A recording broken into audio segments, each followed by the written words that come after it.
Welcome to another episode of This Catholic Life. Conversations about life's ups and downs, big and small, how we deal with every situation imaginable, whatever life throws at us, but still manage to be sensible, practical, and joyful.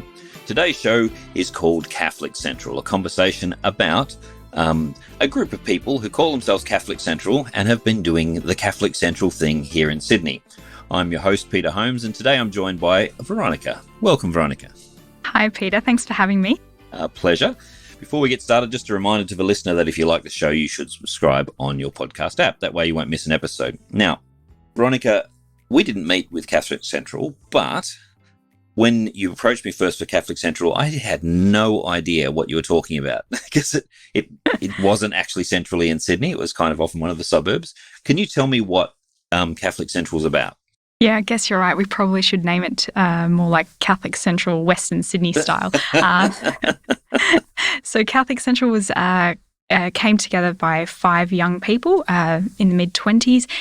We decided that we really wanted to bring the gospel to life a little bit, engage people, get the youth involved in their faith, answer questions that we didn't know the answers to, but obviously we couldn't answer them, so we had to outsource that to professionals like yourself so that they would come and deliver a speech on some aspect of the faith, whether it be prayer, tradition, sacred traditions, sacred scripture, sacraments, the magisterium of the church, just so that young people can really, I guess, deepen their faith and know that God's with them and just fall in love with Him in a more real way, which is why we always have adoration and confessions happening prior to a talk by the speaker that we've asked. Right. Now, this sounds like you've got a fairly specific sort of format and a very specific idea about what you should be covering. Did this come from you guys, or did it come from a demand from the youth themselves?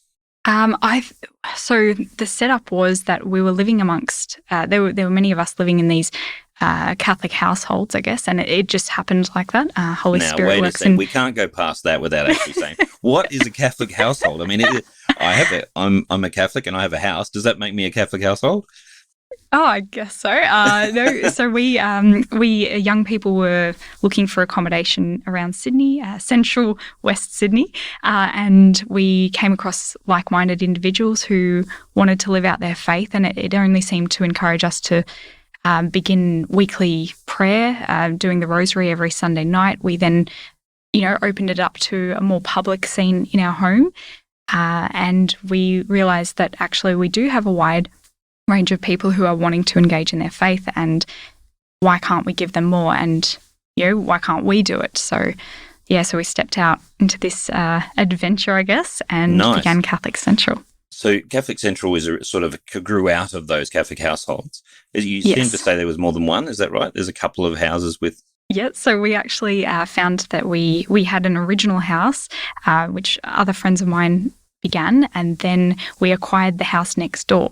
Right. And so we actually changed it into one female house of Catholics and one male house of Catholics. Right. And it just happened that everyone got along really well. We tried to live out the virtues every day, shared meals every evening. I fully recommend it. It was amazing. And I even met my husband in amongst that. So great for vocations. It's a very strong recommendation. I mean, the problem is finding the people at the right time and their transition periods, because you don't just move, out randomly. You generally move at a certain time in your life. And that there's as you've pointed out, there's a window there because you couldn't go back to that. Now you're married and you move to a different thing. Although we probably should have more mix between the age groups. But Catholic Central has come out of this. Can you give us an example of, you listed off some of the topics, but what would you say are the more interesting ones that you've seen, or the ones that people have responded well to? Oh, we've had some interesting ones because of the happenings around the Sydney context, same-sex marriage.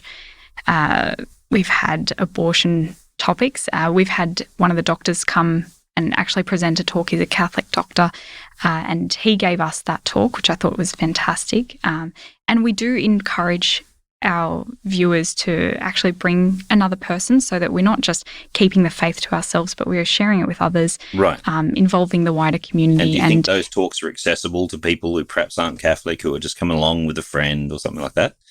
we've definitely had a few non-Catholics come along, which has been really interesting and engaging, and they're the ones that are asking more and more questions. Good. So I do recommend them coming. Yeah, the questions must show that they're actually safe to do so, and that they haven't been jumped on or something like that. They're actually open to the questions, and that's good that we're open to questions. I've been there once, and I think the questions there were quite intelligent and searching kind of questions. So it's you're catching people at a time of their life when they're inquiring and they're interested. How long have you been going now? This is the 3rd year, I think. Right. So I think it was ended in 2019. That's when we began it, and then we moved on to do a complete year. So this technically is our 3rd year, but really second year. Yeah. So yeah. Fair enough. And how did you cope with COVID? Like, did you just have a pause button or? That was a challenge. We actually spoke a lot with the priest who resides at Dundas, and they advised, look, we've got to stick to restrictions, got to be careful. It's not safe, etc. So we had the shows on hold for a while. And the moment we were allowed back in, we were in the doors. We had our speaker come. However, we weren't able to do adoration and confessions just for this, I guess, safety as well as trying to keep things to a minimal. So it was a challenge for us because we wanted to allow the sacraments to be there for everyone. Yeah. So it was hard. I guess it's funny, that's a broader point really about the sacraments. The fact that we've missed them this year has, it felt bad and feels bad when we miss sacraments, and sometimes we get frustrated with the restrictions. But the fact that we've missed them actually has really sharpened our focus on the sacraments and the graces we have through them, and it probably makes us more appreciative of them, I think, in the years to come. Absolutely. And I know for myself, I started watching masses online, and I just sat there and I thought, oh my gosh, I really want the Eucharist. And, it brought me back to saying, well, if I want to go and receive our Lord, then I need to be ready. I need to go to confession. So it definitely helped me in that respect. Yeah, it's a funny thing that things we take for granted, we don't fully appreciate as much. But when we come back together, and even simple things like gathering with a bunch of friends to have a discussion, to ask questions, to have those kinds of things in our lives, that's been missing in this last little while. Do you think young Catholics who thought they were pretty confident about knowing the faith have learned something as well? Probably patience in the COVID times. I meant from Catholic Central, but yes. From Catholic Central for sure. I think there's a lot of people who are coming, one for the community aspect. It's nice to engage with people, have a cup of tea and learn something new about your faith. And I think that it is a chance for newcomers to be welcomed, and that's what we're called to do. So right. We do need to step up to the challenge. And you mentioned that there's a team of you guys putting it together. What's the team makeup like? Like, is it all just a bunch of the girls from the girls' house, or is it a wider range of people? Good question. So we originally started with a couple of people within the household. So we had one female from my household, 2 males, 3 males from the other household, the boys' house. And then we had an outsider who joined us for weekly rosary, which was great. Yep. And he was a Latin traditional mass goer. Right. So it was good to have a range of people. And then we've, since those people I love have that moved that's now on. an ethnic group, the Latin mass goer. It's kind of this recognised minority in Sydney is this Latin mass goer. Yes, go on. So, but it is good to have, different charisms, I guess. And since some of the founding members have actually moved on, getting married, etc., we've, brought in new people, and they've been a blessing for us. And, just trying to find the right fit for us. And, You're probably uniquely qualified right now to answer this question. But one of the things I noticed is that there's usually a kind of a social jump when you get married. A lot of the people, particularly when you start having children, but a lot of the young people who you used to hang out with, you don't find in the same circles. They can't, they don't have the same timetables. They don't have the same, and it's a natural attrition. That what tends to happen is that single people hang out and young married people end up hanging out. Yeah.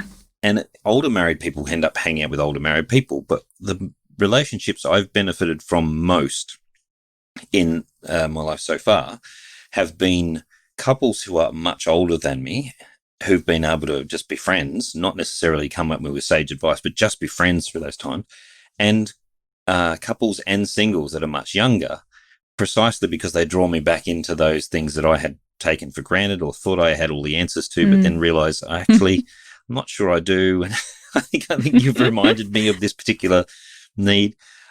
Is there a possibility that we tend to gather in age groups in a way that actually inhibits us from learning the full understanding of the Catholic faith, meaning universal? Absolutely. I see this now more so than ever because we married. I'm married to my husband, and I've noticed that. Yeah. Sorry, go on. Just the one. So I've definitely noticed that my single friends, it has definitely been a little bit harder for us to engage. And I did initially think, oh, so now I'm a married person, so now I hang out with married people.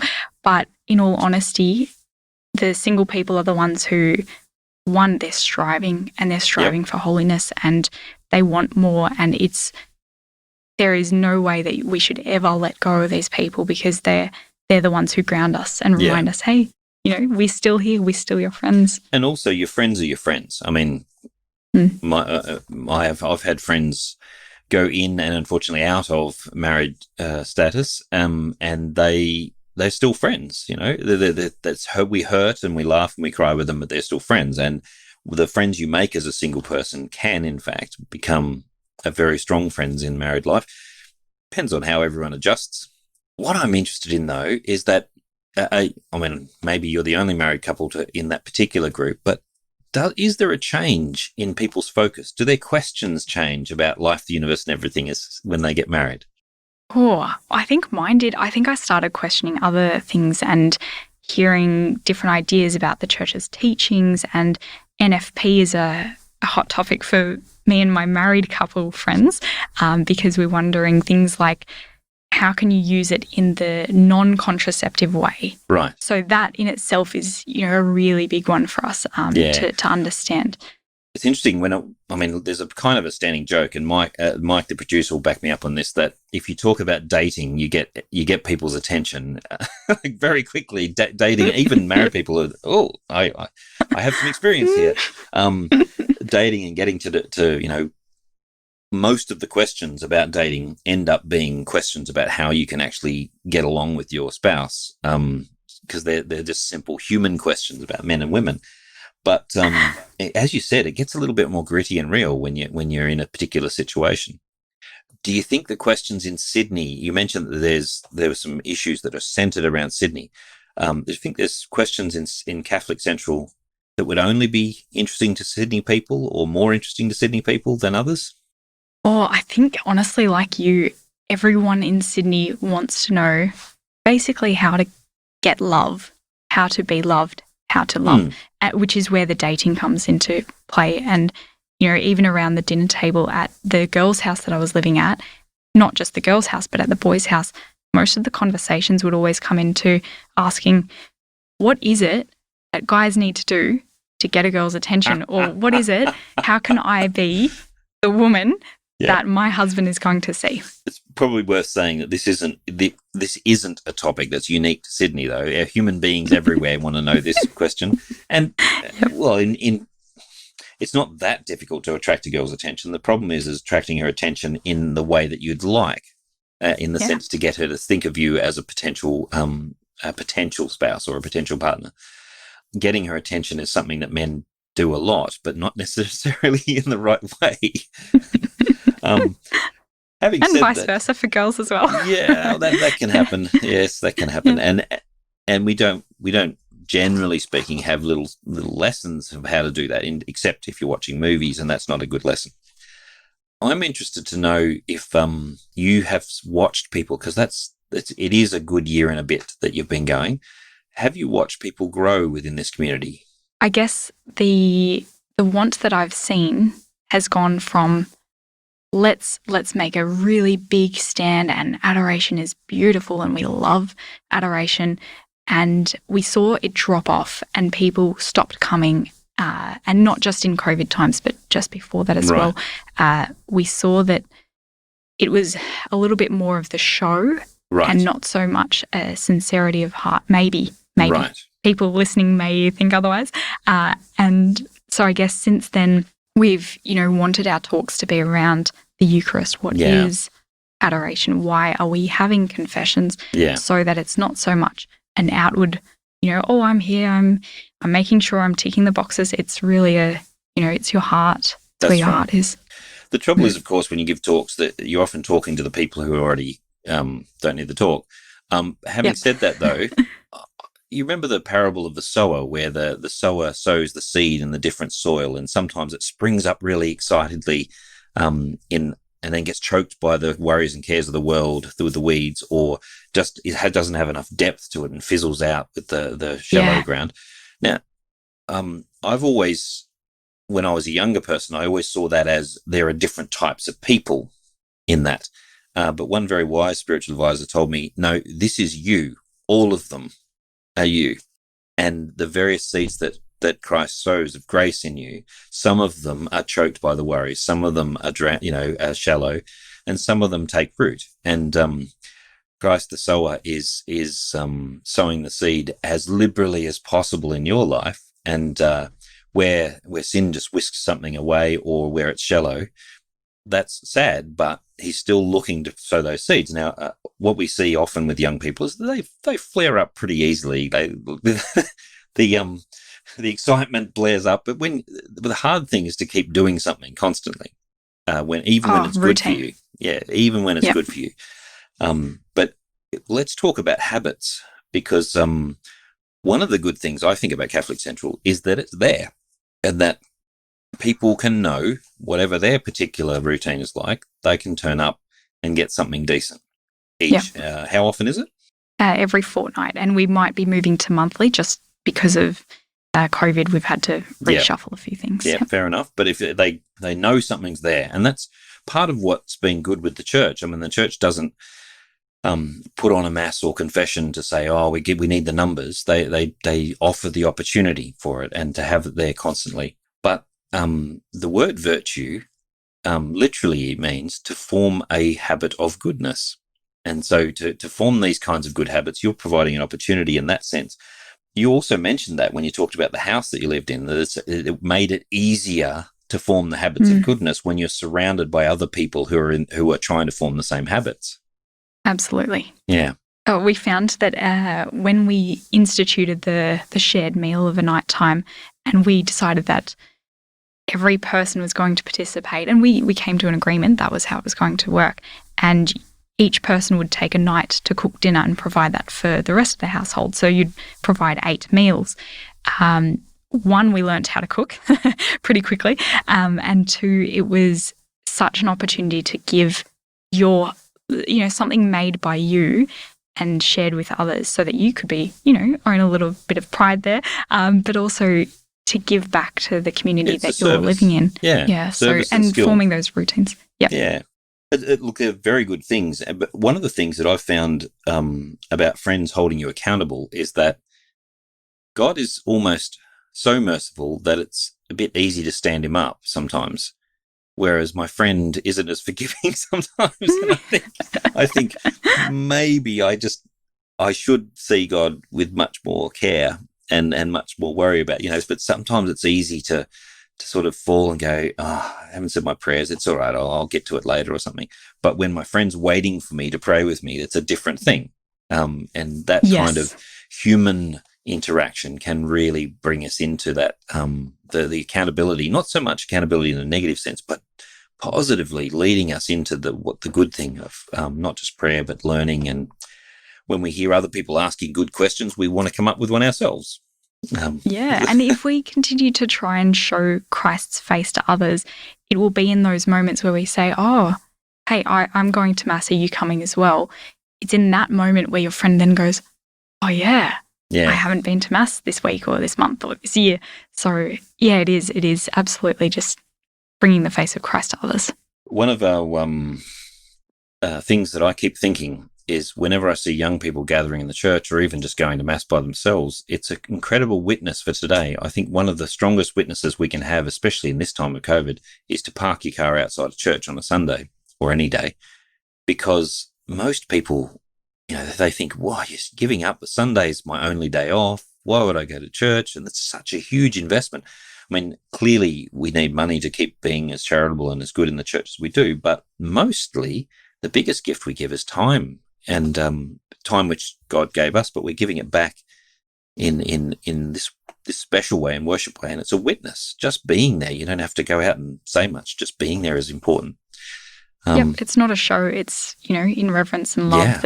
That's why you're there. That's what you want. In fact, if we make it a show, it can actually be counterproductive in many respects. Exactly. Yeah. Yes. Do you find that the young people, the showing off thing is a big thing, especially amongst the young men. Let's blame them.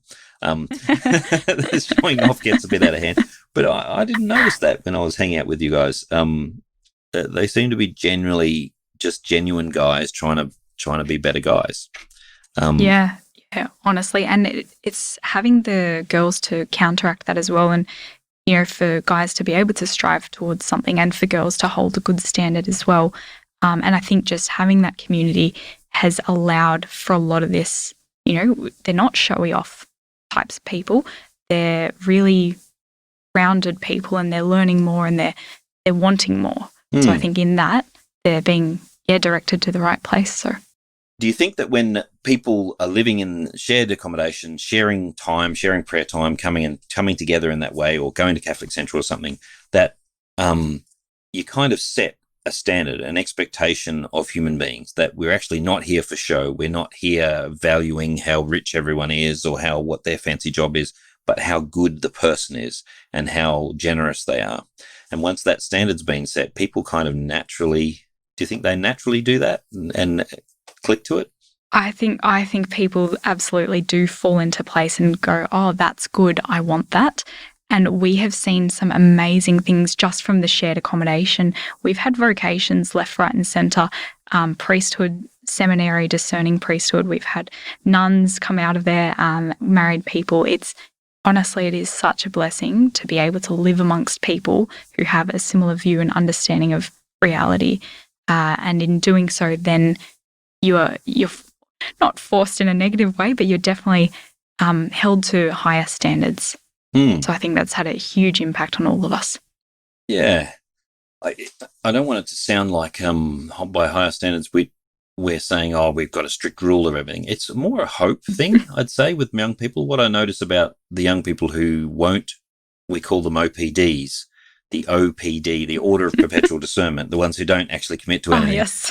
There's a kind of a fear, a hopelessness, if you like, that, everything breaks down. I don't want to commit to this in case it's a dud. Well, the news is that every diocese is a dud because humans run it. Every marriage is a dud because humans are in it. And the only thing that saves it is grace. And so Absolutely. The commitment is not to wait until I find the perfect option, but I commit myself to making it better. It's a pretty hard call, especially for a young person when they've seen so much brokenness around. But I would say that the strongest witness I've seen from you guys looking from outside is the hope that's there and the joy that comes with that hope. So yeah, more power to you. Yeah. Well, it is, as you say, it is such a world of negativity and, but what if I say yes to this event and then it means that I can't go on to see what else I'm going to be invited to? Yeah. There is this continuous fear that I'm going to miss out. And in doing so, if we can commit to something, that in itself is virtuous and it's leading us to being a better person. So, but also FOMO, fear of missing out. The FOMO thing is only if we're thinking of ourselves as an individual isolated from everyone else. If I have friends who are religious, if I have friends who are priests, I have friends who are married, I'm not missing out. I'm sharing their life with them, and I can rejoice in their vocation and rejoice in vicariously through them as well. And as priests and religious come to our house and can vicariously rejoice in families. So, yeah. All right. Absolutely. Probably just agreeing in fierce agreement here. Now, we probably should wrap up the podcast, but can I recommend If you happen to be in Sydney or passing through, look up Catholic Central. Or, more importantly, wherever you are in the world, this is a good model for young people to mix lives together, to put lives together, to actually commit themselves to the virtue of Christian life, but also rejoicing in each other's vocations and the search for those vocations. Honest questions, hard lives lived together work out really well. That's it for this week's podcast. If today's discussion got you thinking or arguing with your podcast device, let us know. You can drop us a line on any of the social medias, Twitter, Instagram, Facebook, Discord, and drop us a review if you will be so inclined. Remember, this is a uniquely Australian Catholic podcast, and we think that's an idea worth getting behind, so tell your friends. That's all for now. Thank you for listening to This Catholic Life.